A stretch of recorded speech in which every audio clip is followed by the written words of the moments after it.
Magandang araw sa inyo mga banateros at eto na nga pag-usapan po natin itong feeling VIP na ito. Meron po kasi no isang araw po dumaan po ang isang sasakyan, isang mamahaling luxury car.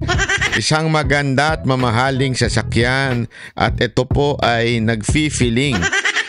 At meron pa itong numero number 7 na alam naman po natin mga kababayan, ito po ay numero ng mga senador.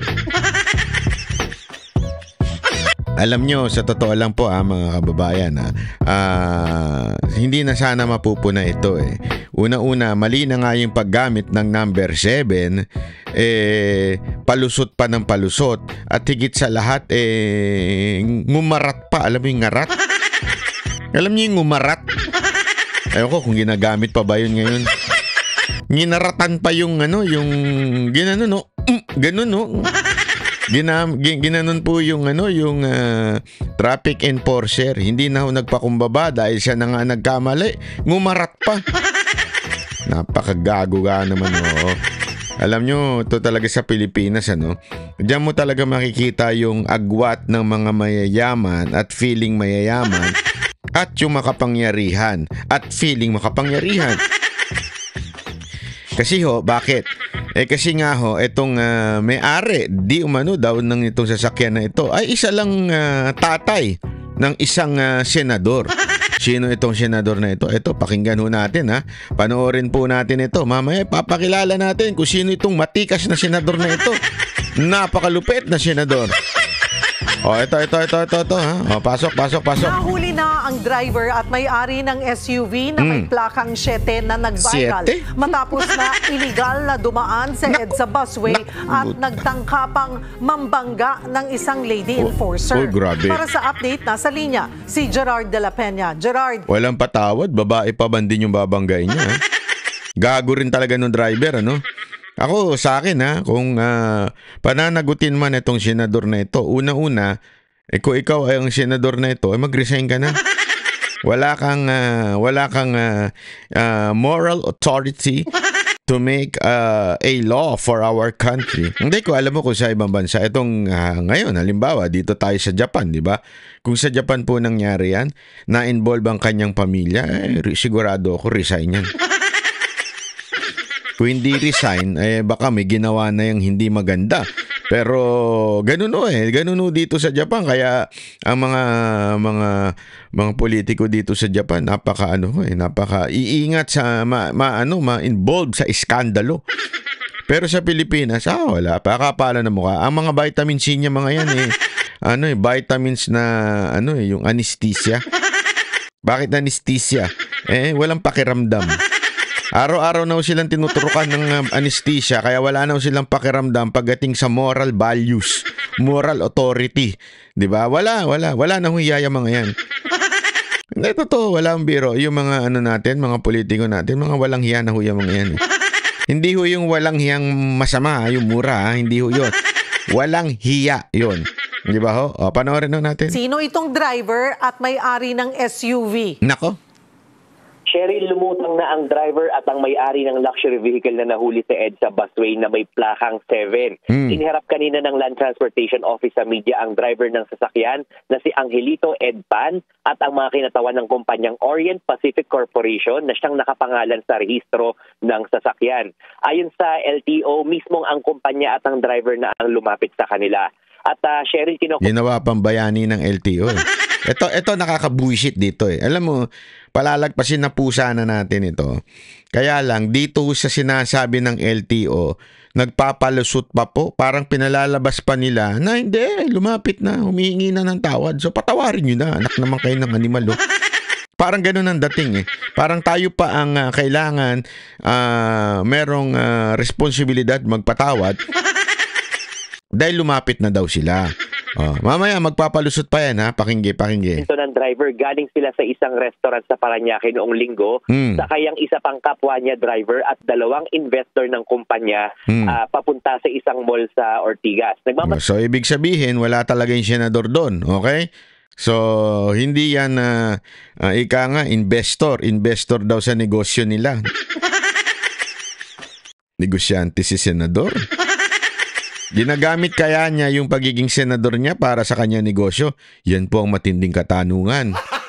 Gago! Hindi ho, syempre sa tingin, kayo na lang kung yung simpleng bagay tulad ng paggamit ng plaka ng sasakyan para sa kanyang advantage, ika nga, ginagamit niya kaya yung pagiging senador niya para sa advantage ng negosyo ng kanyang pamilya?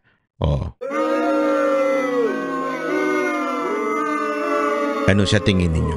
Ayun sa tingin ninyo. Comment po kayo dyan. Para mabasa ho natin. Kasi yan ang sinasabi natin di ba?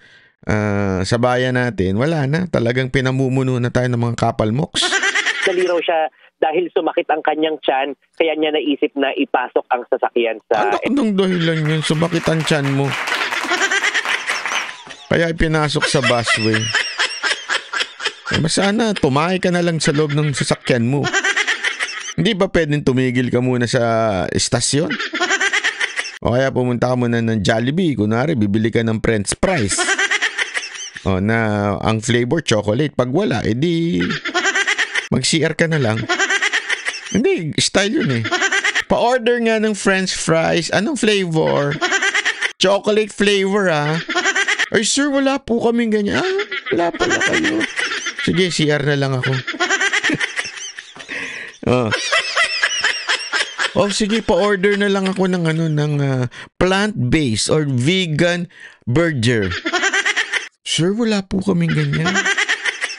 Ganun ba? Kasi ako health conscious. Sige, mag-CR na lang ako. Kaya pwede naman ganun Ang dami-dami naman bukas na Jollibee. O kaya ng McDede.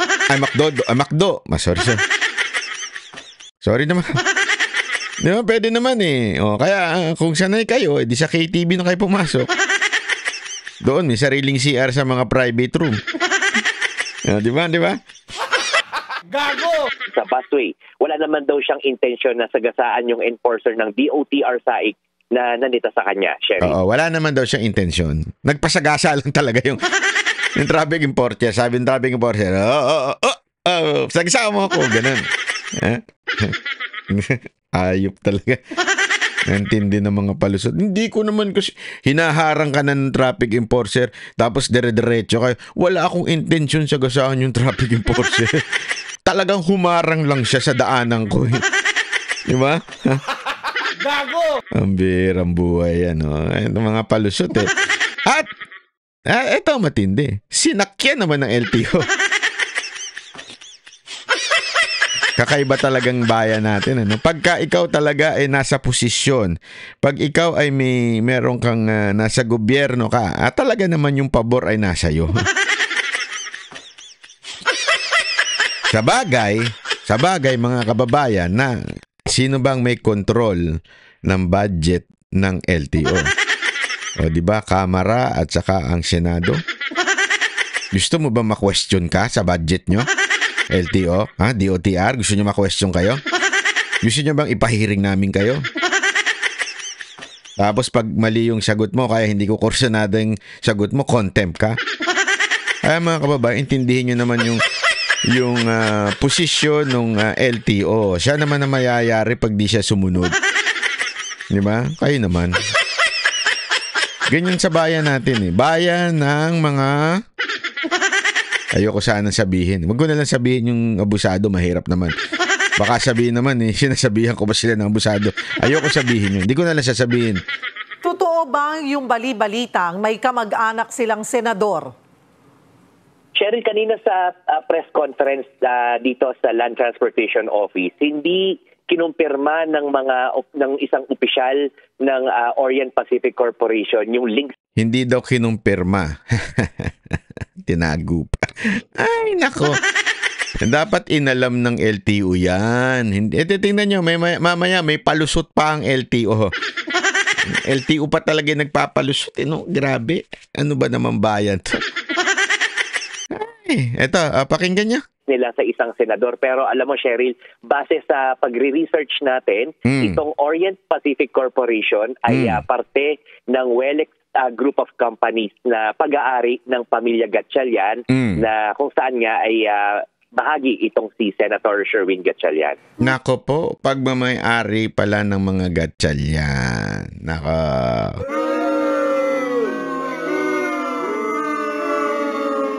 Alam niyo na, di ba? Malamang kay ano yan, kay Bongo yan. Bakit kay Bongo? Kasi ganun ngayon eh. Pag posisyon ka, pagkakalabang ka ni Marcos, pagkalabang ka ni Tambi, ikaw may kasalanan sa lahat ng bagay. Di ba? Kaya kasalanan ni Bongo yan. Di ba? Hindi po. Sa totoo lang, ayan na nga. Kay Gatchalian na nga eh. Sa pamilya Gatchalian yung sasakyan na yun. Nantakin mo, ilang kaya yung sasakyan nila? Di ba? Isipin mo, ilan yung sasakyan ng pamilya Gatchalian? Ilang kaya doon ang gumagamit ng 7 para sa coding? Tama nga naman. Kung ikaw ba naman traffic enforcer, paparahin mo ba yung 7 kahit nang gano'n na yan? Nag-counterflow? Hindi mo paparahin yan. Buti na lang yung sa busway. Sigurado ako naka-video yun. Kaya inano nila. Kasi kung hindi naka-video yun, baka mag-sorry pa yung taga-busway. Parang yung nangyari doon kay Singson, di ba? Uy, si Chabit pala yung pare. Biyari tayo dyan, pare. Gumaganon-ganon pa yung bossing dun eh. Pare, yari tayo dyan. Si Chabit yan. Oh. Kung kaya nga siguro malamang, kaya ito lumaki issue kasi naka-video sa media. Okay, yung plaka, peke nga ba yung plaka nila? Ito tingnan nyo ito something fishy dito eh. Peke nga ba yung plaka? 'Di ba? Alam mo, tingnan mo sagot ng LTO at paliwanag ng LTO. Dito nakakatarantado talaga eh. Na numero 7. Cheryl, kanina pinapaliwanag sa atin ng LTO na yung plakang nakakabit doon sa sasakyan, yung dito sa Cadillac Escalade, wala raw attempt na kopyahin yung legal na plaka na protocol plate na 7 na ini-issue sa mga senador. Hindi daw, parang sa madaling salita. Hindi naman sa peke yan. Wala namang attempt or desire na kopyahin nyo sa mga senador. Putang. LTO, nakakagago yung palusot nyo. Oo, alam mo, nanggagago kayo eh. Ano yun? Wala lang, nagkapareho lang. Parang, ano lang yun, nagkataon lang. Grabe. LTO naman, huwag nyo naman kaming gaguhin mga Pilipino. Ginagago nyo na nga araw-araw. Gagaguhin nyo pa rin ngayon. O, hindi ito maituturing na peke kasi meron naman daw talagang nagmamanufacture ng mga... Hindi daw peke. Mga kababayan, hindi daw peke kasi may nagmamanufacture daw ng ganitong klaseng commemorative plate. Eto sige. Ganun pala. So ako, maglalagay din ako ng 7 doon sa sasakyan kong ano tawag dito? Maserati. Maglalagay, hindi, joke lang po, wala akong ganun. Maglalagay po ako sa aking Porsche o sa aking Lamborghini. Maglagay ako ng 7 doon. Tapos pag nahuli ko, sasabihin ko, commemorative plate yan. Hindi yan fake. Sa tingin nyo, makakalusot ako? Hindi. Ito, totoong tanungan ito, mga kababayan. Sincere question ito. Kung kaya ang mga ordinaryong Pilipino maglagay niyan, ilagay nila dun sa jeep, dun sa saraw. Lagay sila ng 7. Tapos pag pinara sila, bakit 7 yung ano mo? Saraw yan, ginagamit mong pang-public. Ano yan? Commemorative plate yan. Hindi yan peke. Yan ang sabi ng LTO eh. Ayan o, nasa news oh. Commemorative plate yan. Hindi yan peke. Abay, bukas na bukas, so order ako sa Lazada ng 7. Lagyan ko na rin ng 8. Para depende sa araw na pag-trip ko. Pag 7, minsan 8. Lagay na rin kaya ako ng 3. At saka ng 4. Depende sa trip ko. Kasi commemorative plate lang naman pala. Hindi pala peke yan. hindi pala peke ang turing ng LTO, 'di ba? Ginagago ba tayo? Ganyan po ang makapangyarihan sa Pilipinas. Lahat ng mali sinusubukan pa ring itama. Commemorative plate o itong mga ganitong klaseng plaka, hindi ito may tuturing na peke, pero ito ay may karampatang parusa na unauthorized use of plate. Hindi daw peke pero may kaukulang parusa na illegal use of plate. O sige. Pag mahuli. Tama, mali. Pag pinara. Paano kung gumagamit ng hindi? Kasi iba yung peke. Iba talaga pagka peke na ituring. Ito, maling paggamit lang daw. Sa madaling salita, mga kababayan, nagpapalusuto ang LTO dito at binababa nila yung level ng parusa, 'di ba? Para hindi nga naman na mahirap na paparusahan mo senador o yung may-ari, tatay ng senador yan. Hoy! Mamaya malalaman ninyo. Okay. So, commemorative plate na number 7? Kahit yung nag-i-interview, nalito na Commemorative plate, number 7. Di ba ang commemorative plate, yung mga nakasulat, NBI? Tayo ng mga commemorative plate sa atin, Hindi kasi alam mo sa atin ng Pilipinas yung talagang kanya-kanyang palusot, di ba? May NBI, attorney, counselor, yung mga commemorative plate.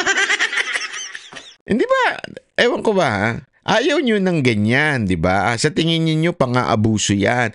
Bakit pinapayagan ninyo? Bakit ninyo sinasabing yan ay commemorative plate at hindi yan, So, sa akin, ba't hindi kayo mag-issue na bawal ang gumamit ng commemorative plate at ito ang penalty, ganyan-ganyan. Kasi linawin na ho natin. Ewan ko kung meron kayong ginawa ng order dyan o batas tungkol dyan, pero definitely hindi malinaw or mababa lang ang penalty. Kasi po dito parang ang dating hindi naman sila peking plaka. Umaano lang. Kasi ang dating kasi dito, instead of panagutin yung senador, 'di ba? Dapat ganun pinapananagot yung senador at sinasabi pang-aabuso yan. Kasi hindi naman sa'yo, hindi mo ginagamit. Kasi sabi nga ni Escudero, dapat ang binibigay lang sa isang senador 2. Yung sasakyan niya, harap at likod. So 2 lang, dapat ang bawat senador. Nagkataon dito, hindi naman kay Gatchalian ito Sa pamilya lang niya. So ibig sabihin, nagpagawa ito sa labas. 'Di ba? So nagpagawa sa labas, yun ang dating kasi supposedly kung ikaw si Gatchalian, Senator Gatchalian, ikaw ang gagamit nung harap at likod na opisyal na ginagamit ng senador. Pero this instance ang gumamit po ay hindi naman ikaw. So definitely sinasabi nga dito, hindi yan peke, commemorative plate yan. Ganito na lang lagi. So how many senators are doing that way? How many congressmen are doing that way? 'Di ba? Anong tawag niyo diyan? Yan po ba ay privilege? Yan po ba ay tama? Kaugalian? O baka naman yan ay pang-aabuso? 'Di ba? Meron? Oo, tama, Cheryl. Kumbaga sa hindi siya attempt talaga to duplicate. Hindi niya kinokopya yung totoong protocol plate. So kumbaga sa dinisenyo lang niya siguro parang pinapaliwanag sa ating kanina ng LTO. Ito yung mga plaka na commemorative lang o yung parang temporary lamang. Cheryl. Okay. Of all the numbers, bakit gano'n yung numero na nagkataon ka na connected itong Orient Pacific Corporation sa mga Gatchalian? Na alam naman natin lahat, Senator Win Gatchalian is a senator. Oo, tama yan, Cheryl. Yan yung gustong malaman ngayon ng LTO, kaya mag-i-issue sila ng show cause order doon sa kumpanya para ipaliwanag ito. Kasi mismo yung kumpanya kanina, tinatanong din namin sila kung aware ba kayo, alam nyo ba na merong nakakabit na 7 na plate dito sa inyong sasakyan na nagkakahalaga ng mahigit 18 million. Ang sabi rin ng kumpanya kanina ay iniimbestigahan pa rin daw nila ito. Naks naman. Kanya-kanya na lang talagang palusot eh. Iniimbestigahan pa. Anong iimbestigahan mo dyan? Sorry nga, pero pinalitan lang yung plaka ng harap ng sasakyan nyo. Iimbestigahan nyo pa. Hindi nyo ba pwedeng alamin? O, sino driver? O, ito. Tapos ang usapan. O, ito ang driver naglagay dyan. Kasi ako, akin ha, sinong gunggong na driver maglalagay ng 7 sa plaka na nasa harap na niya, sinasakyan niya, nang hindi inutos sa kanya? Wag naman tayo maglokohan. Ginagago nyo naman ang taong bayan eh. Sinong tao, driver ka lang, pakikialaman mo yung sasakyan mo, papalitan mo ng plaka? Ano to? Hindi ho lahat ng Pilipino tanga, marami lang. Lalo sa mga nagpabudol. Pero pambihira naman. Hindi pa ba sapat 'yon na inutos nung may-ari? And una-una, o-order yung driver. Lazada. Pas-order tayo ng 7. Lagay natin sa harapan ng sasakyan natin. Kung ako yung pag-yari sa akin yung driver ko, buti nila wala akong driver. Papagalitan ko yung driver ko eh. Ba't ang tartado ka pala ha? Ba't mo nilagyan ng 8 yan? Di pa naman ako congressman ha? O kaya, ba't mo nilalagyan ng ganito yan? Siyempre, una-una, kailangan kang utusan. Anong iimbestigahan nun? Sino nag-utos? Iimbestigahan mo pa kung sino. Ay, alam naman yung asawa nag-utos o yung anak ang nag-utos. Siyempre, walang iba kung sino yung may-ari. Sino yung gumagamit. Mga palusot nyo. Hindi, sorry pero nakakagago yung palusot eh. Yun na nakakainis talaga dito sa instance na to. Alam mo, maliit na issue ito eh. Sa totoo lang, maliit na issue. Isang sorry lang, wala nang bat. Alam mo yung sabihin, wala na. Pero kasi ito eh. Hindi. Sorry, there was an abuse on our part. And we will not do it again. Tapos ang usapan, di ba? Then, let the law decide kung ano yung sanction o yung mga penalty. O di ba? At let the people judge you. O, di ba? Instead of, ang dami nyo pang palusot, commemorative plate lang yan. Hindi namin alam kung ano pa, iimbestigahan pa kung sino naglagay dyan. Ano? Ito naman, no?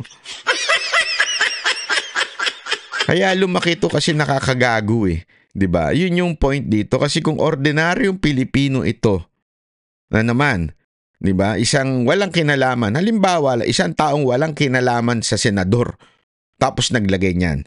Sigurado ako, yari 'yon. Sigurado ako kung ano-anong sasampang kaso doon. 'Di ba? Wala nang palupalusot yung LTO. Dito halatang halata. Porket meron talagang connection dun sa senador, pati LTO, tila pinagtatakpan yung pangyayari na ito. Yan ang totoo. Kaya nakakabuisit. Sherry. Okay. May iba pa bang plaka na na-recover sa mga salarin? Cheryl, yan, wala na tayong nakuhang impormasyon dyan. Wala nang ibinigay na impormasyon ang LTO kung meron pa silang ibang plaka na nakuha mula doon sa kumpanya o doon sa sasakyan. Okay, Cheryl. ang kanyang rason ay sumakit ang kanyang tiyan. Itong driver ba ito? Yung driver ng company, yung nagda-drive? Tama, Cheryl. Company driver ito. May dagdag impormasyon pa po tayo kung sino po yan driver. At yun niya, kinukwento nga niya, parang galing sa isang restaurant sa bandang Paranaque, yung sakay ng sasakyan at ito ay dalawang investors di umano ng kumpanya. At sila ay papunta doon sa isang mall sa isang mall doon sa Ortigas. Kaya hinatid lamang niya ang mga ito at yun niya, nagkataon na sumakit ang kanyang tiyan. Kaya niya naisip na pumasok sa loob ng Next time, wag kasi kayong kakain ng buffet. Minsan kasi hindi, malamang kasi may investor daw. Kumain siguro sila ng buffet. Malamang yung buffet na yun kasi minsan mabilisan yung doon pagpahanda, yung pag-aayos ng buffet medyo hindi na malinis. Hindi, lalo na yung ilang mga nakikita kong mga may sale na buffet. Pag tiningnan niyo yung kitchen, naku po. Delicates talaga. Baka mamaya sa sobrang maraming nasiraan ang tiyan. baka daanan na ng mga private vehicle yung busway.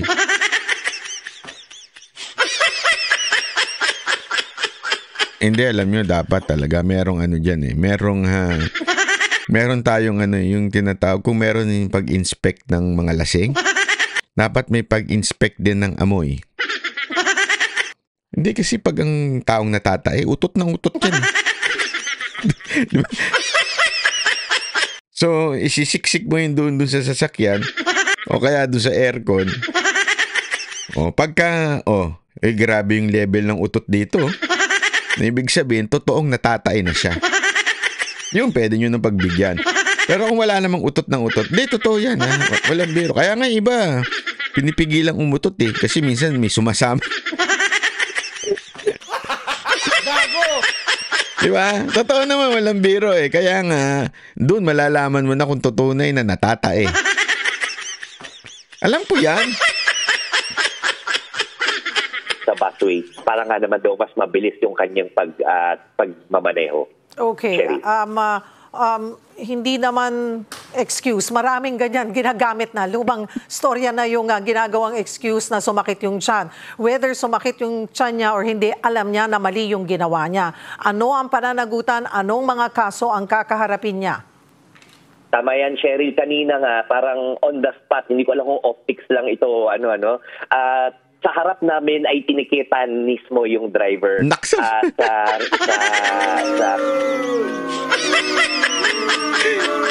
LTO naman. Kahit yung media, nahalata na medyo optics lang. Ang bira. Doon pa talaga sa press con, tinikitan yung mama. LTO, sablay na sablay kayo dito. Dinaig nyo pa yung mga congressman epal Pwede nyo naman tikitan pagkatapos o kaya before para bagating sa press kung sasabihin nyo, natikita na po namin. Talagang gagawin nyo sa harap ng camera yung pagtitikit? Ewan ko mga Pilipino, masyado na tayong ginagago nitong gobyerno to. Salang reckless driving, kung saan meron itong multa na 2,000 pesos. Ito yung parang attempt daw na saktan yung isang lady. Ito ang isa pang bagay na dapat talaga mapalitan na sa Pilipinas. Ang baba talaga ng penalty sa Pilipinas. Mantakin mo, muntigan ka na makasagasa 2,000. Tinakasan mo 2,000. Aside from the 5,000, di ba, yung sa busway. Pero, tanongin ko kayong mga nasa ibang bansa, sige nga subukan ninyong hindi sumunod sa traffic enforcer. Takbuhan nyo yung traffic enforcer. Try nyo lang yung parahin kayo ng pulis, tapos biglang takbuhan nyo. O di kaya, muntikan nyo ng sagasaan yung pulis. I-try nyo lang sa ibang bansa. Sige nga comment kayo sa baba. Ano ang penalty sa bansa na tinatitirahan nyo ngayon? Kung muntik-muntikan nyo ng sagasaan yung pumapara sa inyong traffic enforcer. Di ba? Sigurado ko hindi lang yan sa Japan. Kahit sa Amerika, sa Europa o kahit sa bansa ka. Baka siguro sa mga third world country lang na pwede mong lagyan o pwede mong yung mga o kaya naman sobrang baba lang. 'Di ba ang penalty sa muntik-muntik ka mo na sagasaan yung traffic enforcer. Tapos nginartan mo pa. Enforcer na ganita sa kanya. Although sinasabi niya hindi naman daw niya sinasadya dahil automatic yung sasakyan kapag ka nabitawan mo ng konti yung preno, iaandar. Parang gag.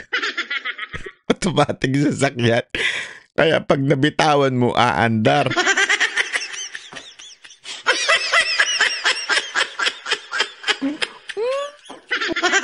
Gusto kitang mga palusot din nyo dyan. Ang bira. Hindi ho ganyan ng automatic. Pag binitawan mo yun, sa totoo nga lang yung kanyang luxury car, walang biro ho yun, Sigurado ako may automatic brake yun. Yung yung Lamborghini ko. Tsaka yung Ferrari ko. Hindi. Joke lang po. Hindi po ako networker. Pagka Merong automatic brake yun pagka nadidetect niya na yung pa kaya, sobrang mahal niya sa sasakyan na yan. Unless talagang inapakan mo yung gas. Hindi ito walang biro ito para lang sa kaalaman ng iba. Hindi ko siya pero alam ko po yan. Ang lahat ng luxury car, especially that kind of car, meron po yung automatic sensor na sasadyang nagbe-brake kahit nga ayaw mo Unless i-off mo o unless sadyain mo na apakan yung gas. Actually, yung iba pa nga, hindi mo mababypass yung automatic brake So talagang sinadya mo na mapindot. Hindi, ito walang biro ito sa aking kaalaman sa mga luxury vehicle. Minsan kasi nagiging driver po ako ng mga luxury vehicle Hindi na pinagdadrive ko po si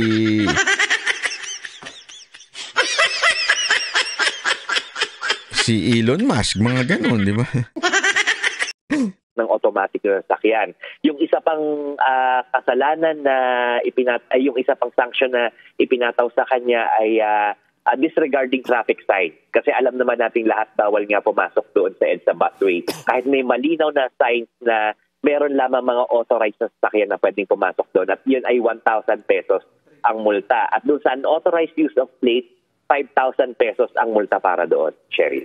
So yun lamang ang mga yun lamang ang mga kasong kakaharapin? Ang sama na ugali nung yun lang? Yun lang ang kakaharapin niya?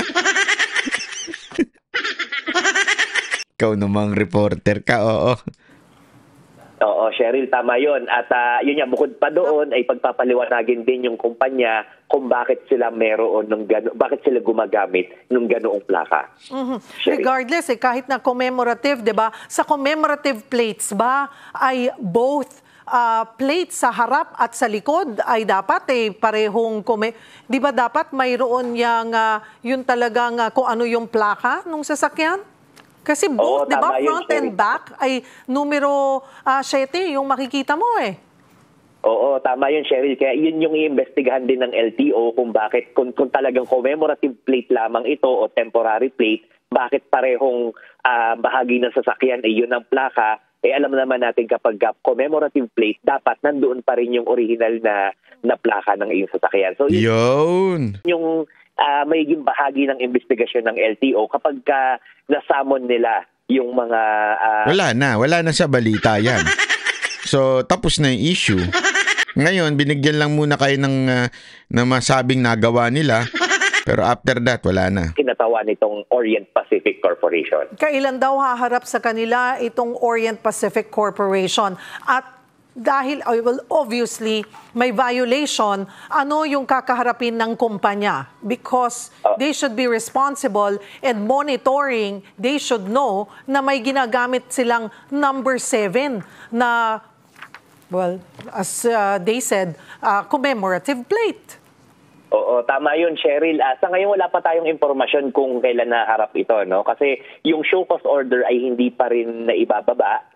So, we'll know later on kung kailan yung mismong date. And tama ka, kailangan natin kulitin ng LTO tungkol dyan dahil kailangan managot itong kumpanyang ito doon sa maling paggamit ng plaka, Cheryl. Yung commemorative plate, binitbit ba nila para masuri? Kasi nung una, ang sinasabi ng LTO, nung na-interview natin sa kanila, base sa video, fake yung plaka. Ngayon, iba na yung storya. Aba, syempre. Yari sila sa senador. Madam, ikaw naman, madam. Matik na yan. Syempre, noona, sinabi nila fake. Ngayon, siguro, nakausap sila ng COS ng staff. Di ko alam. Di ko sure, Allegedly. Hindi ako sure. Kakausapin na, uy, ano yan? Budget? Gusto nyo? Yari kayo sa budget nyo, sige. Hindi, walang ganun. Biro-biro lang yan. Commemorative plate. Oo, hindi pinakita sa amin kanina yung mismong plaka, pero yun nga, ang paliwanag kanina ni LTO chief ay ito ay wala namang attempt na kopyahin talaga yung mismong protocol plate. So, yan yung mga kasama doon sa investigahan nila. Okay, isa rin, paano ba nagkakaroon ng lisensya or ng permit na mag-create o mag-produce ng commemorative plate? At saan nanggaling itong commemorative plate na 7? Kasi hindi ka naman basta-basta, di ba? Sabi mo nga, it's not an attempt na kopyahin yung mga ibinibigay sa senador. Bagkus ito ay commemorative plate. Pero hindi naman anyone can just make a commemorative plate, hindi ba? Oo, hindi ko lang alam yung mismong yung mismong patakaran ng ng LTO, pero last I've heard ay parang gusto ng LTO na totally i-ban na yung paggamit ng commemorative plate. Pinagbabawal na yung paggamit. Hindi ko lang alam yung mismong batas ngayon. But in terms of yung paggamit ng protocol plates na 7, kanina na pag-alaman natin, Cheryl, hindi pala automatic na ibinibigay ito sa mga senador. Kasi each senator pala is assigned parang 2 pairs of plate, at iyon ay by request. Hindi siya automatic na ibibigay porque kay nanalo bilang isang senador. So, kailangang i-request din. So, yan yung mga titingnan nila yung guidelines sa paggamit. Although kung magkakaroon ng revision sa policy ng paggamit ng mga ito, ay nakadepende raw ito sa Malacanang or sa ating mga mambabatas. Dahil ang LTO daw ay tagapag-implement lamang nitong mga policies na ito. At mambabatas daw ang magde-decide.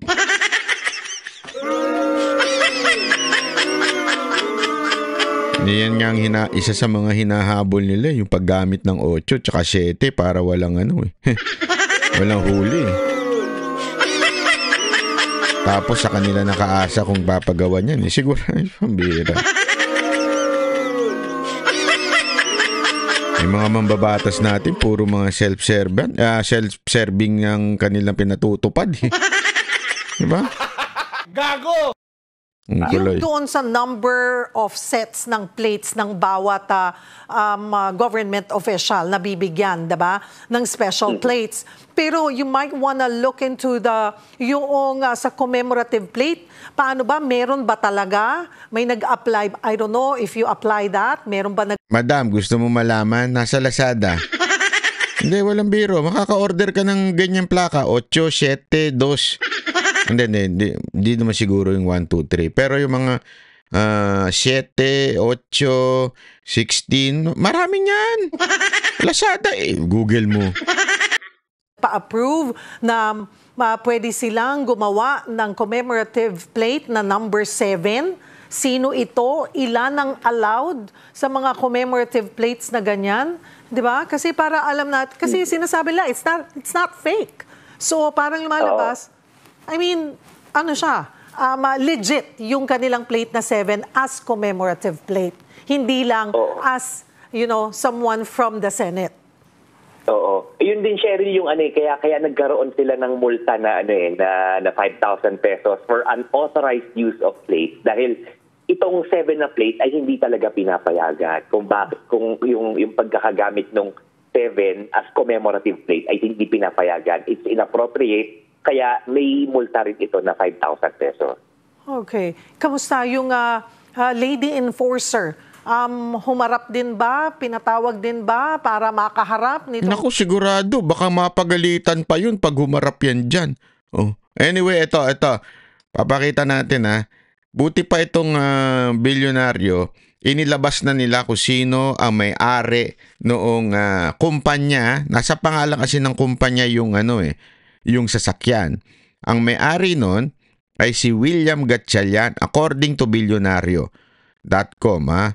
Father of Senator Sherwin Gatchalian owns the Cadillac SUV that was caught in a viral video. Naku po. Grabe, kakahiya-hiya to. Rule breaking Cadillac 7 exposed. William Gatchalian owns SUV which forced its way into EDSA busway.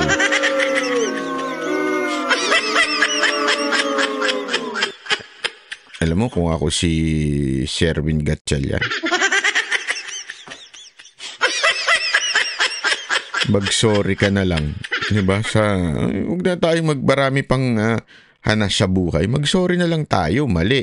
Naging abusado kami sa paggamit ng number 7 ng aking ama. Ganun lang. Hindi, alam mo kasi matatanggap pa yan ng taong bayan yung paghingi ng sorry kesa sa ang dami nyo pang palusot kaya tuloy lalong naiinis ang taong bayan. 'Di ba? Oh, eto pa. Oh, may papakita pa ako sa inyo. May napag-alaman pa si Senator Rapi Tulfo. Alam nyo, yung driver, ha? Mukhang security pa. Naku, grabe talaga. Oh. Wala, kanya-kanyang abuso na talaga sa Pilipinas.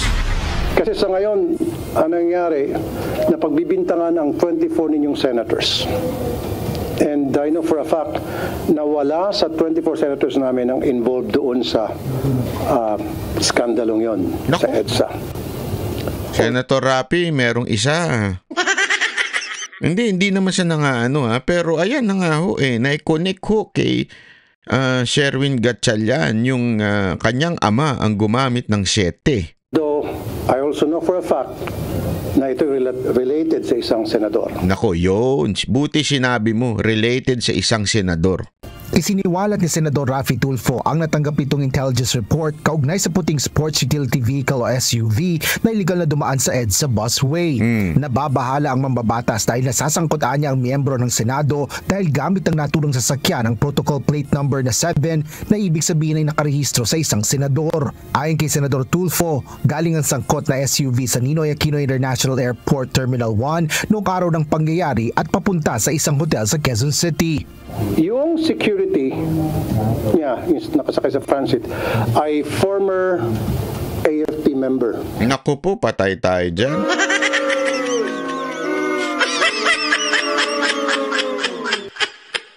Former pa pala na AFP. Naku, baka hindi na kaya active yan. And that's why we will coordinate with the Former na nga, active pa. Banat ba yung mga sinasabi mo rin, ha? Hindi, kasi malay mo, baka ayoko na. Hindi. Meron din kasi nga, basta. AFP para alamin, tukuyin kung sino yon at syempre, pag natukoy yon, kakausapin natin yung security. Most probably, baka sabihin niya kung sino yung kanyang VIP. Sinabi naman ng mambabatas na wala sa kanilang hanay ang nakasakay noon sa sangkot na SUV. Aniya, tinanong niya rin ang ilang kasamahang senador, ngunit itinanggi lang na sila ay lula ng naturang sasakyan. Yung Related, kamag-anak po. Kamag-anak ng isang senador. Tumanggi ring direktang banggitin ni Senador Tulfo ang pangalan ng mga konektado sa may-ari ng sasakyan. Gamit ng company na nako, grabe. Hindi sinabi ni Senator Tulfo. Buti pa yung bilyonaryo, sinabi nila kung sino talaga yung may-ari, di ba? Buti pa yung bilyonaryo. under the names of William and Kenneth Gatchalian. Tama ba? Information ka? Galing sa iyan. Well, ang may-ari ng sasakyan ay Orient Pacific Corporation na kung saan board members nga yung mga binanggit mong pangalan. Sa kabila nito, target ni Senador Rafi Tulfo na malaman kung sino ang VIP na sakay ng SUV. Nako, grabe. Alam nyo, yan ang problema ngayon sa bayan natin. Pasensya na ha, pero sana wag lang po tayo magtakipan at tayo po ay kung mali talaga. Ako wala naman ako sinasabing tinatakpan ni Senator Rapi. Although syempre, courtesy nga naman sa kasamahan niya na hindi niya na binanggit yung pangalan. Kaya lang, buti na lang merong media na nagbanggit kung sino yun, di ba? Ito na nga, sinasabi ng bilyonaryo na tatay po mismo ni Gatchalian ang may-ari, di ba? Nung Cadillac SUV. Ayan nakasulat to. Hindi po ako nagsabi niyan, yung bilyonaryo na page account. At yan po ay online news, ang bilyonaryo po. So, mga kababayan, sana lang po sa mga, sabi ko nga sa inyo, dinidiscuss ba natin ito para batikusin lamang ang senador? Hindi ho. Dinidiscuss ho natin ito para maging gabay po natin sa mga susunod nating eleksyon. Diba ho? Kasi sabi ko nga sa inyo mas mabuti nang nasa kamay na natin yung pagkakataon na maghalal uli ng bagong mga senador, bagong mga congressman, bagong mga mayor, gobernador, at kung sino-sino pang mga bagong mamumuno sa atin. Kung ito'y may kasaysayan ng pagiging abusado, wag na ho natin ilagay. Kung ito ay may kasaysayan ng paggamit ng kapangyarihan para sa sarili nilang interes, wag na ho nating iboto uli. Yun po ang punto ng video na ito. Hindi ho para lang batikusin, kung hindi matuto na ho tayo mga Pilipino. Minsan kasi, madaling manisin ng politiko sa kanilang mga katarantaduhan. Pero ang problema kasi, paano ba sila napepwesto dyan? Dahil hinahayaan natin. Bawat isa sa atin bumoboto pa. Kung hindi man bumoboto, may nakikita na tayong mali, hindi pa natin pinupuna. Kaya pinupuna po natin dito sa channel na to yung mga mali, banata natin yan. Pero pag tama naman ay palakpakan natin. Kaya nga sana ho sa 2025, mamili ho tayo ng mga tamang senador na hindi umaabuso sa kapangyarihan. Yun lamang po, maraming salamat. Ako po si Banat Bay. Yan ang Banateros, boses ng ordinaryong Pilipino. Banateros ay walang makakaawan.